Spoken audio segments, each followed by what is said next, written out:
Son las 6 de la mañana. Llega la hora de la verdad. Para pensar y analizar las noticias de Colombia y el mundo. La hora de la verdad. En la red de Radio Red RCN. Con Fernando Londoño Hoyos.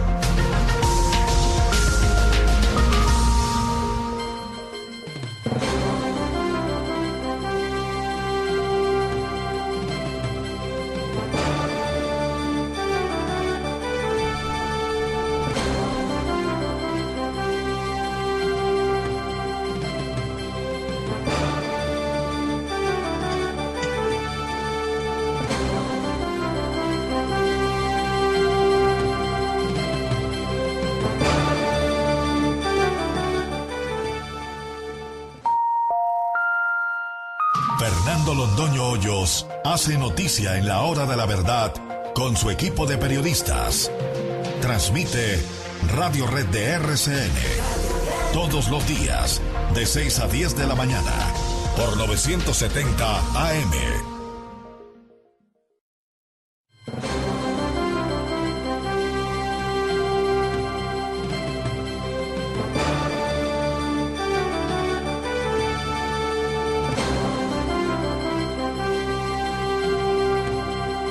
Muy buenos días. Hoy es viernes 6 de septiembre de 2013. Esta es la hora de la verdad que se transmite por Radio Red de RCN y estos son temas y asuntos que trataremos con ustedes en su grata compañía durante las próximas horas. Feroz ataque contra el presidente Álvaro Uribe Vélez en un proceso en el Tribunal de Antioquia en el que él no es parte. Aquí los principios jurídicos más elementales no existen. Aquí nos llevamos de calle todos los principios del derecho para producir efectos políticos.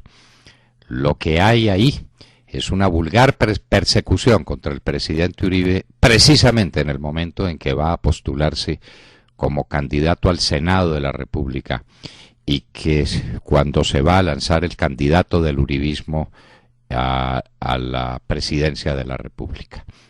Es exactamente el mismo timing, dirían los extranjerizantes, que se ha utilizado para desbaratar políticamente a Luis Alfredo Ramos. Exactamente lo mismo.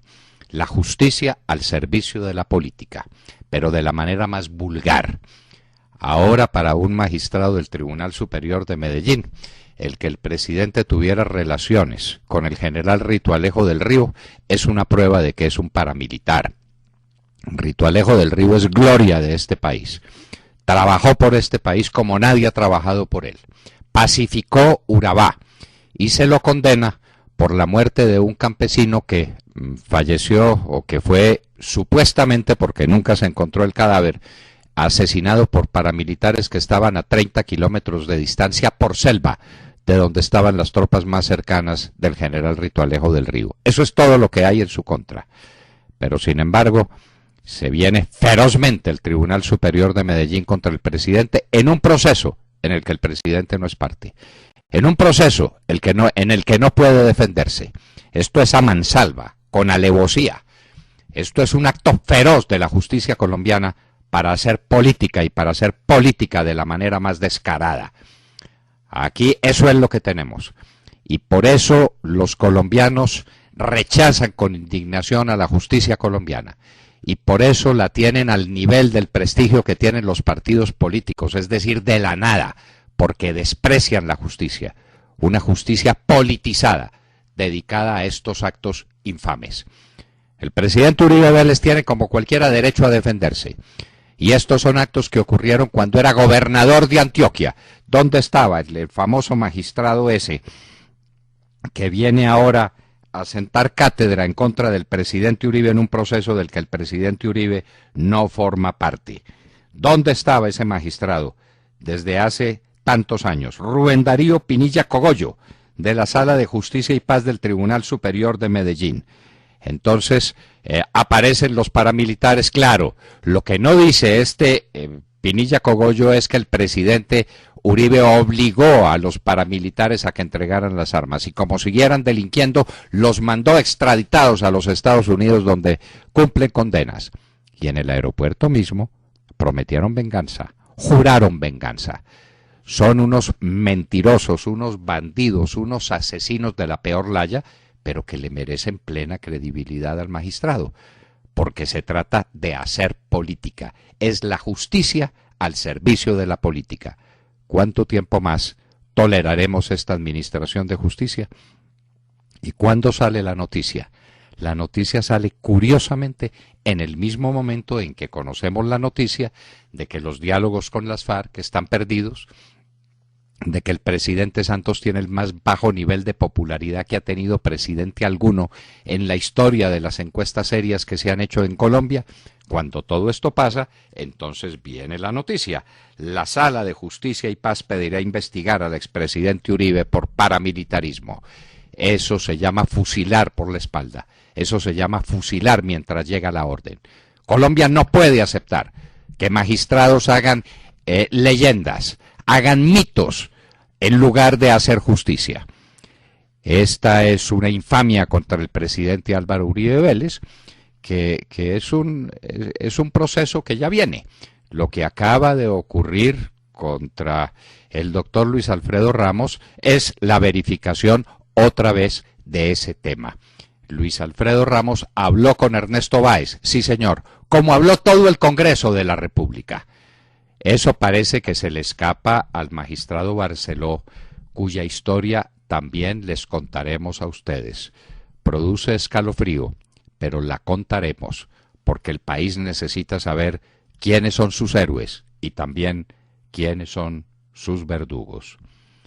Así pues que la Corte, como era de esperarse, dictó medida de aseguramiento contra Luis Alfredo Ramos, nos lo temíamos. La Sala de Justicia y Paz pide investigar, la de Medellín pide investigar al expresidente Uribe por paramilitarismo, por hechos que ocurrieron hace cuántos años, y donde los testigos son las personas que el presidente Uribe persiguió, redujo, condenó a la impotencia, les quitó todos sus cotos de casa y los mandó extraditados a los Estados Unidos. Esa es la venganza paramilitar y ahora la venganza de la justicia. No tenemos jueces, lo que tenemos son políticos disfrazados de jueces. A propósito, condenado en segunda instancia Andrés Camargo. Ahora es por las losas de Transmilenio. Lo de la calle 80 quedó atrás. Son las losas de Transmilenio, que efectivamente quedaron mal hechas. ¿Fue el doctor Andrés Camargo el que las hizo mal? ¿Él es responsable de que eso haya sucedido? Es la gran pregunta que nos tenemos que hacer. Las fallas en la ingeniería las pagan quienes celebran los contratos.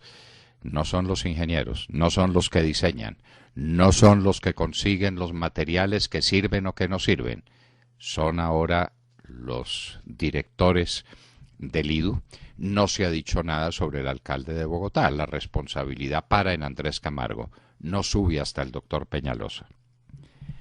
Condenado disciplinariamente por la Procuraduría General de la Nación, Carlos Albornoz, ex director de la Dirección Nacional de Estupefacientes. Esa parecía que era una providencia que no podía tardar más. Lo que nos seguimos preguntando en la hora de la verdad con toda curiosidad y con todo respeto es qué pasa con el proceso por Fondelibertad. Ese por qué quedó sepulto en los anaqueles de la Procuraduría General de la Nación.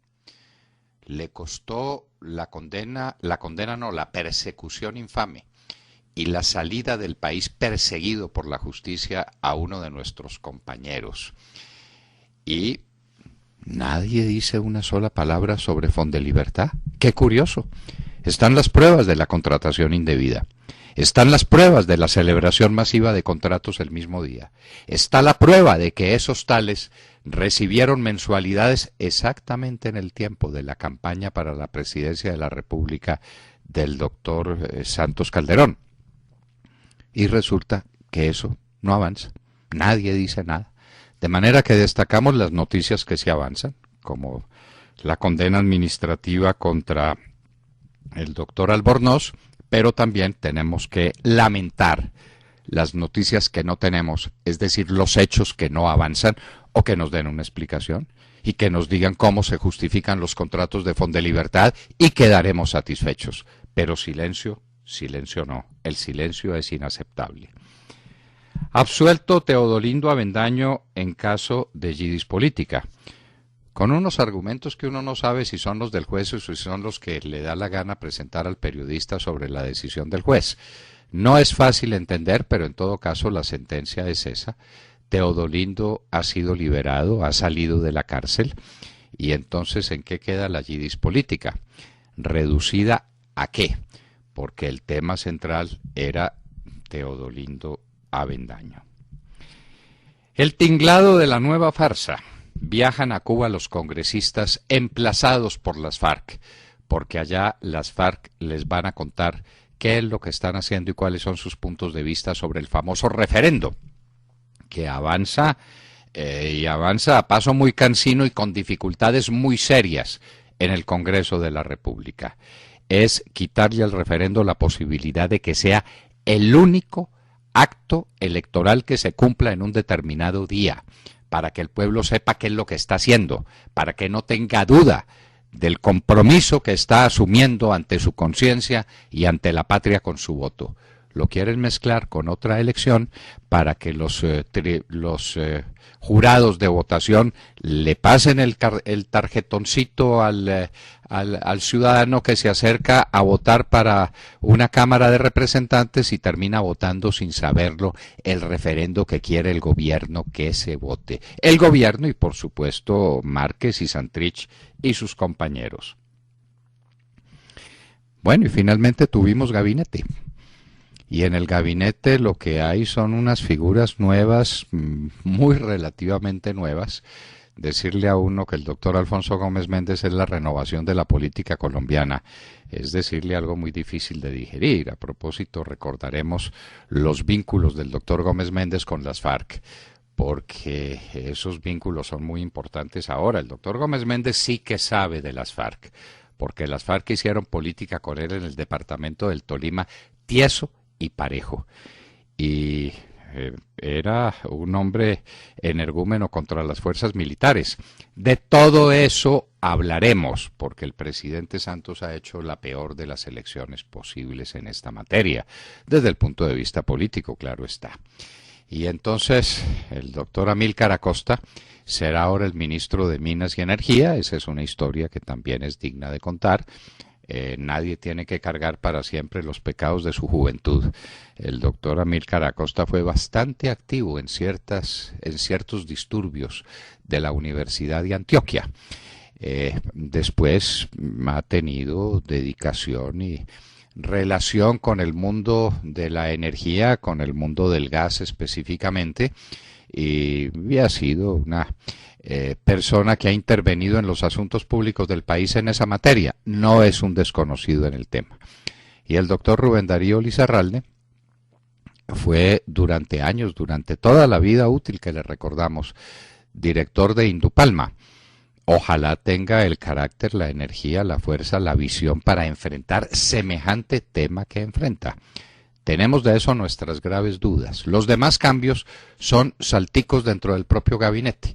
Entonces el segundo pasa a ser primero, la viceministra de Industria pasa a ser ministra, la subdirectora de Planeación pasa a ser directora, salticos, el doctor Iragorri lo pasan de la Secretaría General al Ministerio del Interior, lo que aparentemente por lo que hemos visto le queda bastante grande, pero pues la montaña parió, y en nuestra opinión, con todo respeto, parió un ratón. El G20. Recuperación frágil de la economía. Los emergentes están muy preocupados, los capitales ya no vuelan por estos lugares del mundo y hay un problema muy serio con las monedas de los países emergentes. En Colombia ayer el dólar superó los 1.950 pesos y la cosa sigue y va a seguir y les explicaremos a ustedes por qué. Y eso va a tener un impacto muy serio en las finanzas públicas porque el gobierno vivía del negocio de tener baja la tasa de cambio. Eso lo contaremos. También el G20 habló, ¿cómo no? Habló sobre Siria. Estuvo dedicado a Siria y en el bombardeo famoso no encontramos sino un personaje que lo alienta, el presidente Obama. La opinión pública americana está en su contra, la opinión pública de la Gran Bretaña está en su contra, el Parlamento de la Gran Bretaña está en su contra, Europa entera está en su contra, Rusia está en su contra. Lo que la gente quiere es que dejen tranquilo a Bashar al-Assad, asesinando impasible a todo el pueblo sirio. La Ruta del Sol en Colombia. Esto sí es como nunca antes. Han pasado 3 años del gobierno. El gobierno recibió un problema, que decirlo, que se lo dejó el gobierno anterior. En ese tema no fue feliz la licitación que dirigió Andrés Uriel Gallejo, no fue feliz, pero había que resolverlo. 3 años, y 3 años después nos dicen lo que se sabía el primer día. Después de idas y venidas, de discusiones, de enredos, traen a un experto internacional que dice por ahí no se puede construir. Estamos hablando de la ruta que une a Villeta con Guaduas y que paraliza toda la salida de Bogotá al río Magdalena para seguir hacia la costa atlántica. Esto es un desastre, pero ese es el paso, ese es el ritmo del gobierno del presidente Santos. 3 años para decirnos lo que sabíamos desde el primer día. El gas de esquisto es un cambio a la vista en el esquema petrolero. Hay gigantescas formaciones de esquisto en los Estados Unidos. Las hay en China, al parecer, con muchas dificultades para la explotación. Hay unos recursos de esquisto gigantescos en el sur de Argentina, pero Argentina le tenía eso a YPF. YPF fue expropiada, confiscada mejor por Argentina y entonces ahora no se sabe cómo utilizar esos recursos gigantescos de esquisto. ¿Qué es esquisto?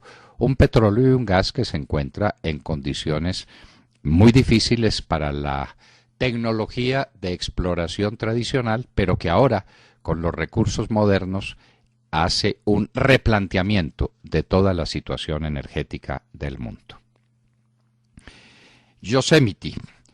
Un cazador imprudente fue el culpable de semejante conflagración. El incendio está contenido en el 80%. Y uno dice, bueno, ya está pues la cosa al otro lado, pero acuérdense ustedes cuánto tardó el primer 20% en ser derrotado.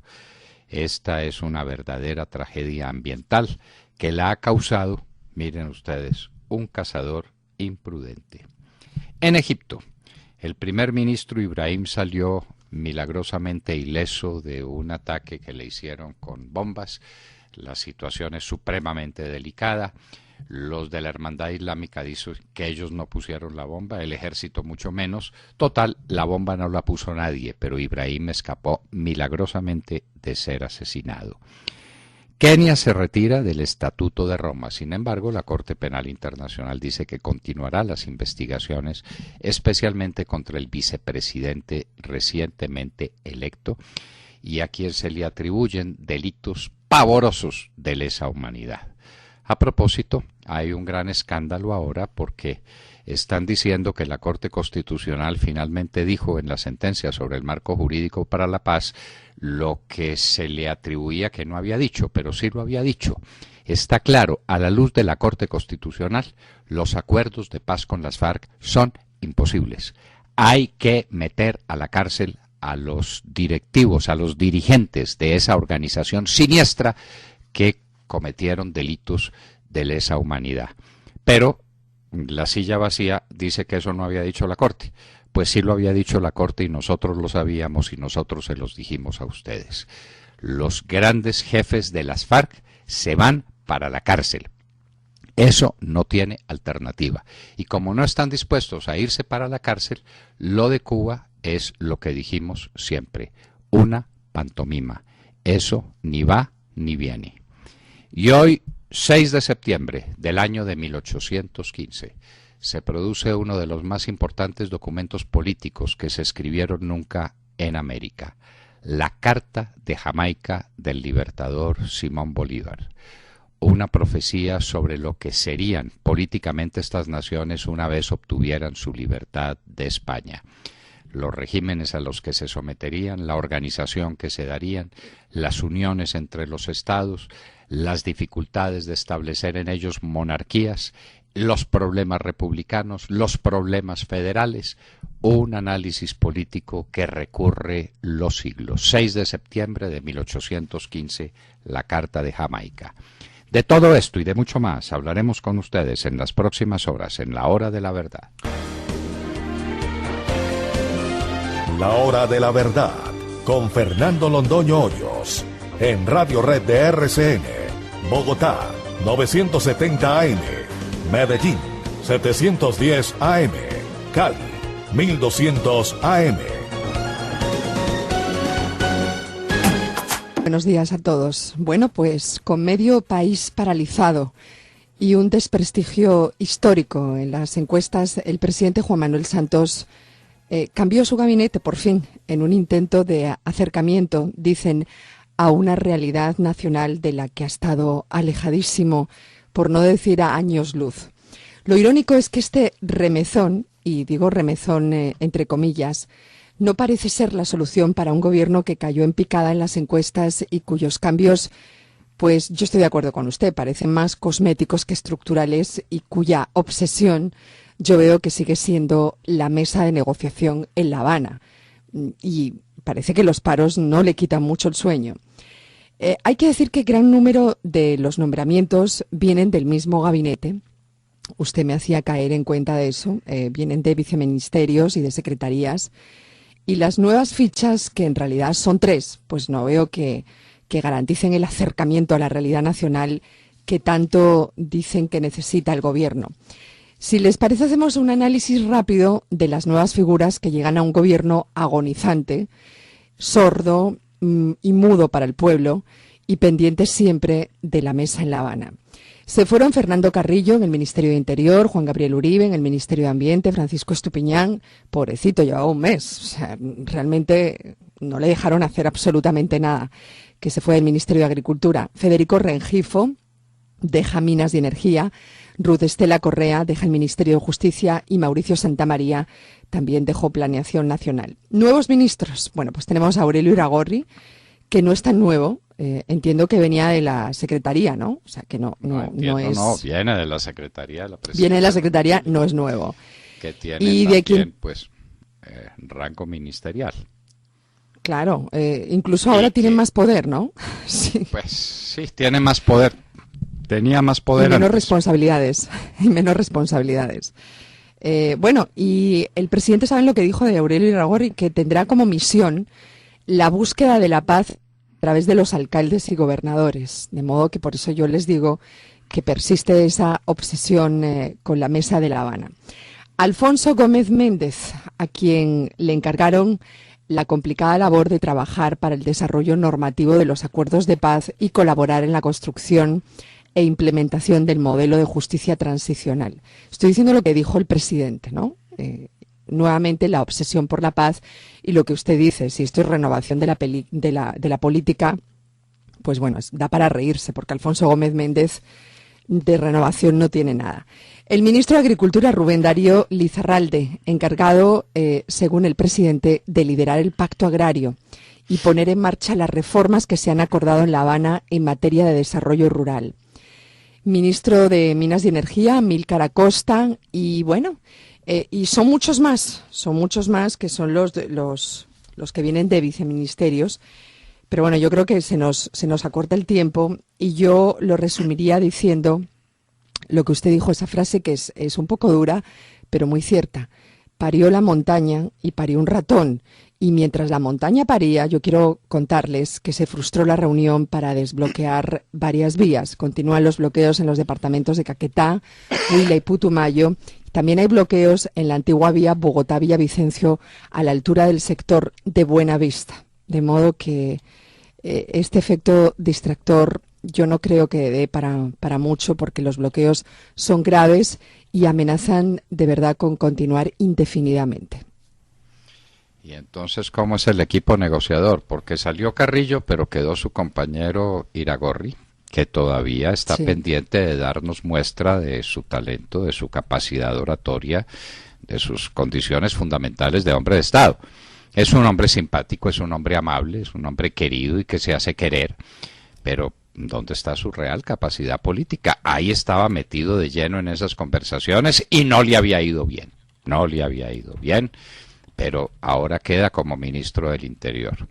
Y como ministro de Agricultura, Rubén Darío Lizarralde, lo conozco muy bien desde sus épocas universitarias, muy dedicado toda la vida a Indupalma, y tengo graves dudas sobre su talento político para arreglar esta cosa. Salió el doctor Estupiñán y Rubén Darío Lizarralde no es tampoco pues un titán para enfrentar temas que desconoce. Él ha dedicado su vida a la cuestión de la palma de aceite, que es una materia importantísima del desarrollo agropecuario colombiano, al servicio de una de las grandísimas empresas aceiteras del país, producto o palmeras del país, mejor, de Indupalma. Pero pues que sepa de la realidad cafetera y de la realidad papera, y sobre todo qué tino tenga para manejar a los agricultores, sobre todo cuando parte del manejo depende del Ministerio de Hacienda, por ejemplo, depende del Ministerio de Comercio Exterior, por ejemplo, donde no ha habido cambio ninguno. Sigue el doctor Mauricio Cárdenas, sigue el doctor Díaz Granados, Sí. y ahí creímos que iba a haber cambio. Ahora la pregunta es ¿para dónde se va el doctor Rengifo? Usted sabe que es de los íntimos amigos del presidente Santos. Sí, o sea, usted lo que está diciendo es que no lo va a dejar sin ningún cargo. Claramente. Y le irán a coquetear otra vez a Ecopetrol. Es que Ecopetrol ha estado tenían ganas, varias ¿eh? veces amenazada con el riesgo de que le pongan al doctor Rengifo, que acaba Ecopetrol en 2 minutos. El doctor Rengifo no tiene ningún talento administrativo. Y entonces Ecopetrol me parece que vuelve a quedar bajo esa amenaza. Esa amenaza, sí, varias veces se ha cernido sobre Ecopetrol. Muy bien, muy bien. ¿Por qué los oyentes a través del chat, doctor Londoño, hablan de que hay mucho samperismo en el nuevo gabinete? A ver, Eso dice. Amílcar Acosta es totalmente samperista. El Gómez doctor Méndez Gómez Méndez, también. samperista triple A. Hasta los Rubén Darío Lizarralde probablemente también, aunque pues yo no creo que él se haya distinguido mucho en la vida por su acción política. De resto, todos son salticos dentro del mismo gabinete. El doctor Iragorri, pues, salta de la Secretaría General al Ministerio. Yo insisto en que está pendiente la demostración de su talento político. No le he oído un discurso, no le he leído una página, no conozco su pensamiento político. Hablamos con él cuando fue gobernador del Valle del Cauca encargado. Esa fue una gestión que no resultó siendo muy brillante. Y pues ahora sigue en lo mismo con otro nombre.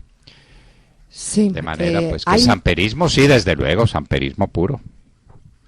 Dicen los oyentes, me gustaría leerles 2 opiniones que me parecen interesantes. Dice GG, así firma un oyente, Santos solo está gobernando para los de La Habana. A ver si le dan el pergamino del Nobel de Paz. No le importa lo que esté pasando en Colombia.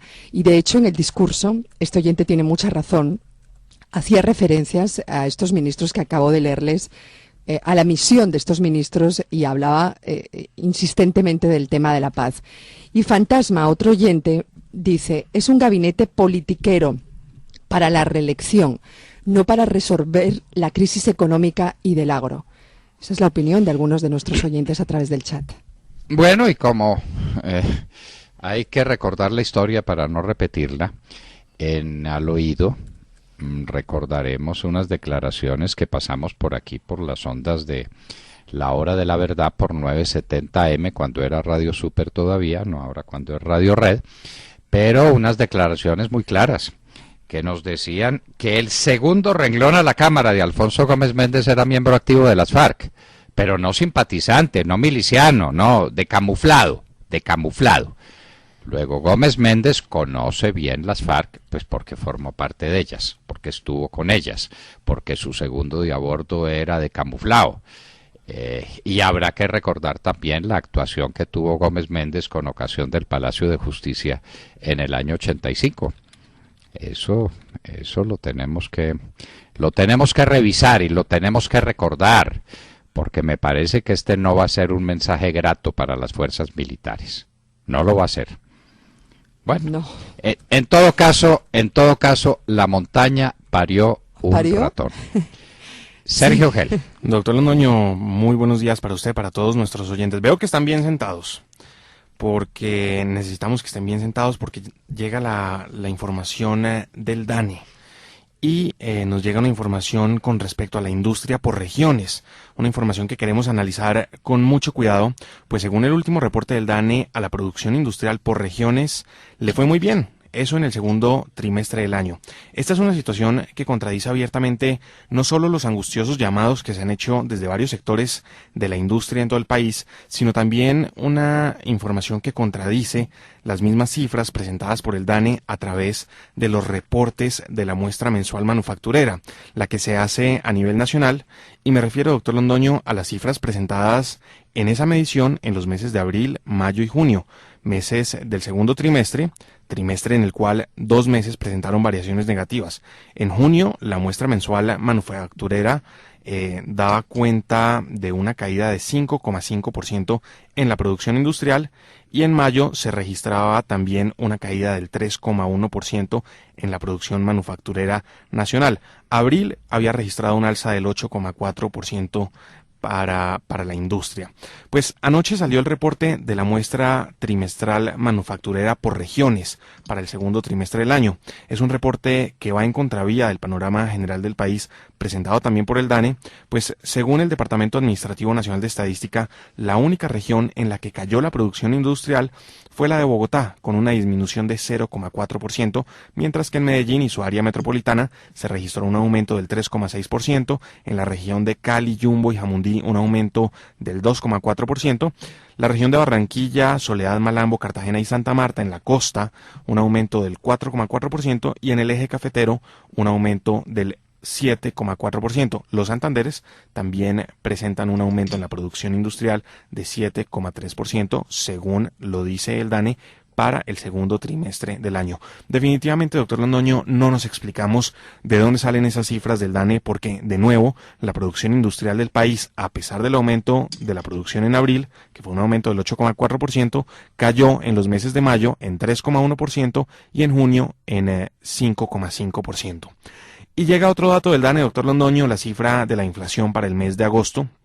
Otra cifra completamente inexplicable, la inflación en el mes de agosto, según el DANE, fue de 0,08%. Definitivamente la entidad no vio el paro, porque es innegable que un paro de las magnitudes del que se ha vivido en el país en este último mes, pues tiene que tener una clara incidencia en la inflación, y eso no se ve reflejado en la cifra presentada por el hombre de las barcazas, por Jorge Bustamante.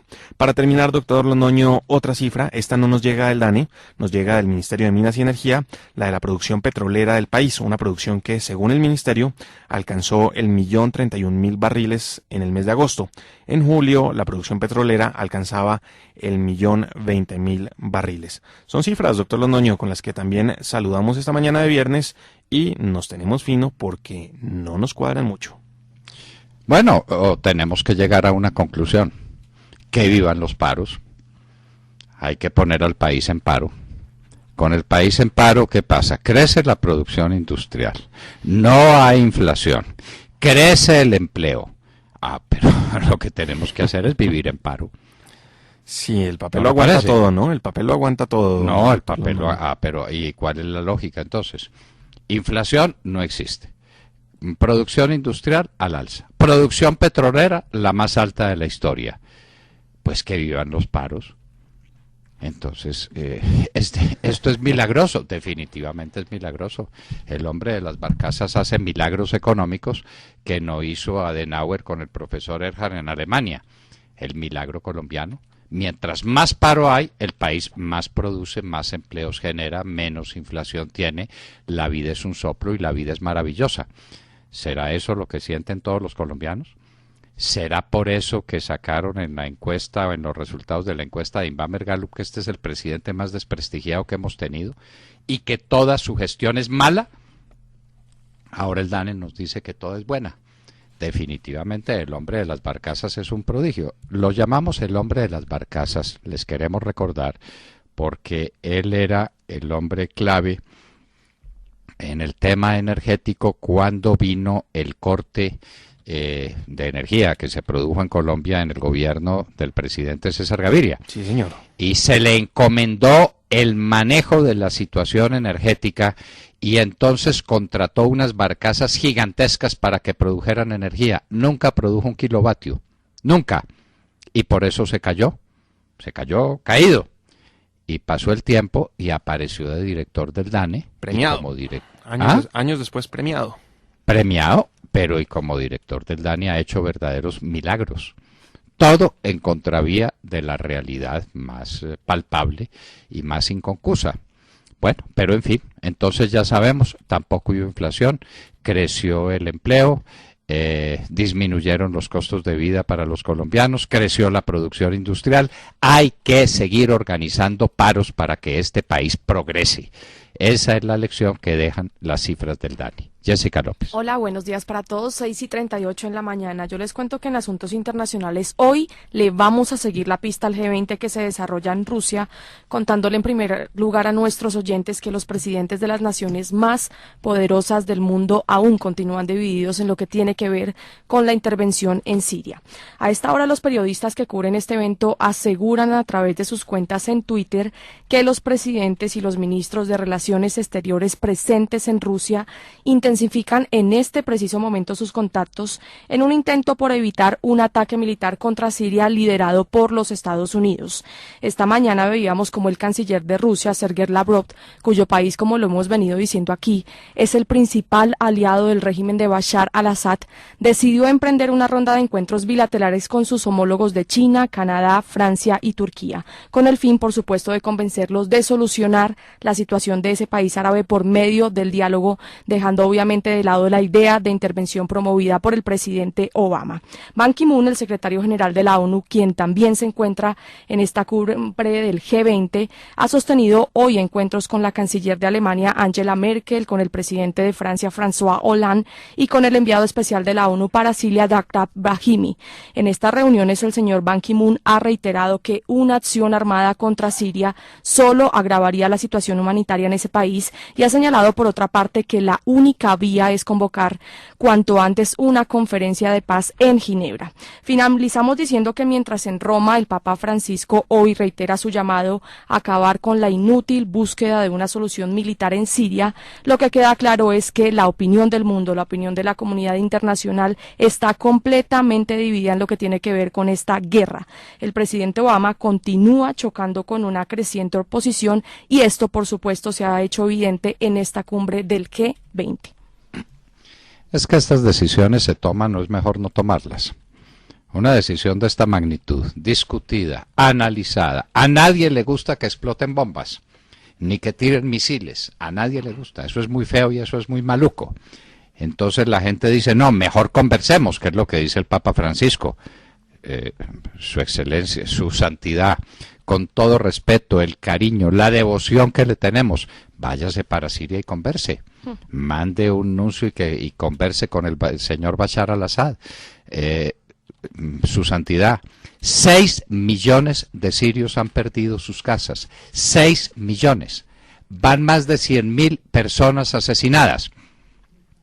Si eso se arregla conversando, maravilloso. Converse, su santidad.